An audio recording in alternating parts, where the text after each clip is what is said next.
Hi, welcome back to my channel. It's Live Authentically with Krista. Thank you so much for being here. If you find value, like the video, comment below, subscribe if you want to stay connected. Thank you to my returning subscribers. Like the button so more people can see the videos like this. But I just want to share a story with y'all. I was just spending some time in prayer, and then out of nowhere, I had a memory of my dad. I had a memory of my dad that came up. And before I share that, I'll just share, my dad's not in my life. He passed away many years ago. He chose homelessness because of what he was struggling with. He struggled with, and he didn't know how to take care of my family. He didn't know how to take care of, well, he chose not to take care of me. He chose not to show up for my family, and he chose homelessness instead. So I had struggled as a kid with a lot with him not showing up, and it brought a lot of wounds to me because I didn't understand why. I think that was probably the hardest part, is just like him, I didn't understand why. And that's the hard part is when you're a kid, you don't understand. And it's not something that you understand. It's not something that you could understand until later, So I understand it now, as he was battling his own inner demons and who he was surrounding himself with, and he couldn't, he didn't show up for me. But I remember when he died, a lot of people questioned me on why it was so hard on me. People were questioning why it was so hard on me and why I was grieving as much as I did. And I'll share why. Some people, you may think, well, he didn't show up for you for 25 years. Why would you be that connected with somebody like that if he didn't show up for you for 25 years? When he died, it had been 25 years since I had seen him. But I'll share why it was so hard on me. It was so hard on me because I had always envisioned a time where I was going to be reconnected with him. I always thought there was going to be a time where I was going to be able to see him face to face, and I was going to be able to ask him why. Why didn't you show up for me? Why didn't you take care of me? That was why it was so hard, because I always thought there was going to be a day of reconciliation, and where maybe my dad would want to be a part of my life. And that's why I struggled so hard with the death of my dad. And I was forced to go through the grieving process. I was forced to go through it. I didn't have an option. People were forcing me. They were forcing me because I had kids, because my kids were little. And they were forcing me because they said I needed to be strong for them. But I remember feeling so angry. I remember feeling so angry that people were forcing me to heal, and they were forcing me to get over it. My feelings, my experience, they were trying to force me. You can't tell someone to just get over it. You can't tell someone when they lost their dad, when you lose a loved one, you can't tell someone to just get over it. You need to allow them to go through the stages of grief and all of the stages, because you have to heal. You have to feel everything that you feel in order to heal. But I was forced into it, and that made me angry, and I'll never forget that. But here's what I learned from it. I learned that I don't want to ever do that to another person. And I would encourage anyone listening, if you ever experience, a death in your family, or if you know someone who has ever experienced, or who would go through something like this, I would encourage you, never push them to, don't rush their healing. Allow them to process their emotions, allow them to feel, and meet them exactly where they're at, because you can't rush healing. It has to take time. You need to take time and to just walk alongside them and allow them to feel what they need to feel so that they can heal. Okay, this is what we as people need to do. We can't rush anyone's healing. We have to allow each other to heal and to walk alongside one another and just show up and say, I'm here for you, I care for you, and I'm sorry for what you're going through. Like,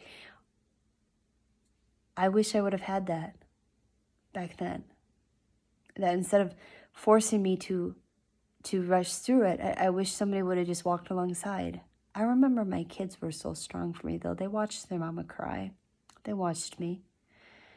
But I just would encourage anyone listening this, just allow people to heal and don't try to rush them. But anyways, I ended up, I forgave my dad for all of that. I forgave him because I understood, he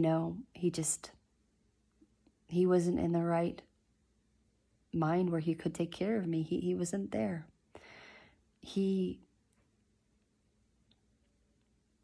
And I don't know what happened in his life. I don't know what happened.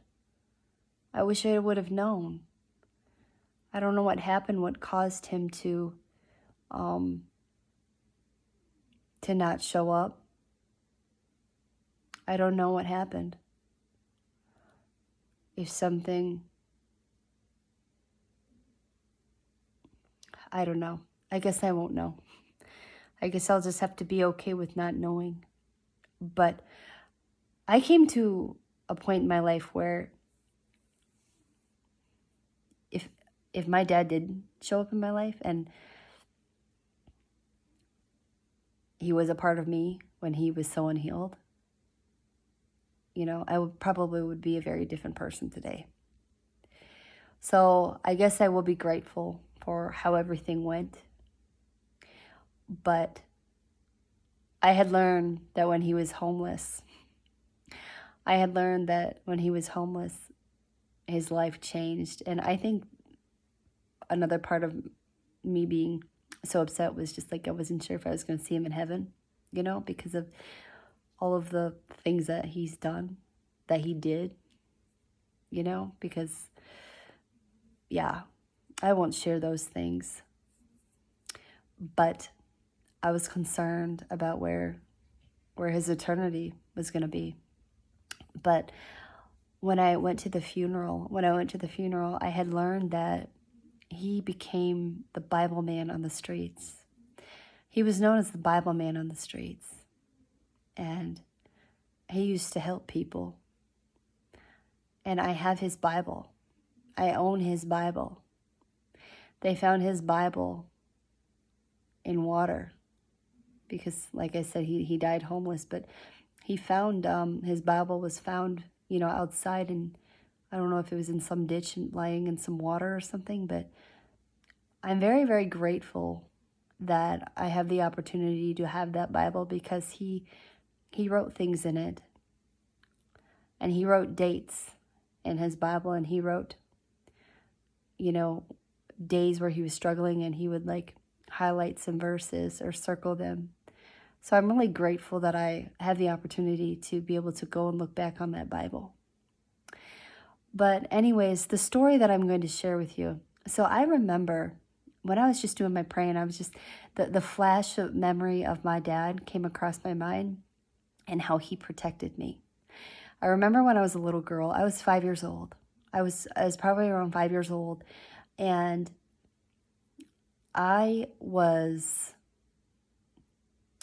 remember I was going towards the payphone because I don't think we had a house phone at the time. I don't think we did. Anyways, there was these men. I drove past. Maybe I tried calling someone and then they didn't answer. And then I started riding my bike slowly behind them. But I was scared. I didn't want to go past them. And then all of a sudden they turn around. They turn around and they scare me. They scared me on purpose. And I went home. I was in tears. My dad was wondering what was wrong, what happened. And I told him. And he went out after those boys or men. I believe they were young adults. But they were old enough to know better. You don't scare a little girl who's so little. But he went after them, and he, I don't know what he did, but all I remember is he protected me that day. He wasn't willing to have anyone hurt his little girl. He didn't want anyone to make me feel unsafe. And that was one of the pretty much only moments or memories that I have of my dad where he actually protected me. And it feels great when you have someone who shows up in your life, who fights for you and goes to war for you, and who wants to protect you. So I guess that's why I'm sharing this too, is just because that's what originally why I wanted to share this, just because I wanted to share that moment of how I felt protected as a little girl and how good that feels when someone fights for you and protects you and who shows up for you. So I guess that's why I wanted to share this video. But just to give you a backstory of my dad, just so you all know. So anyways, I hope that you found some value to this, and I just hope you found value. And just so you know just a little bit more about me and kind of like where I came from as far as like my history with my dad. But I won't regret anything because I know that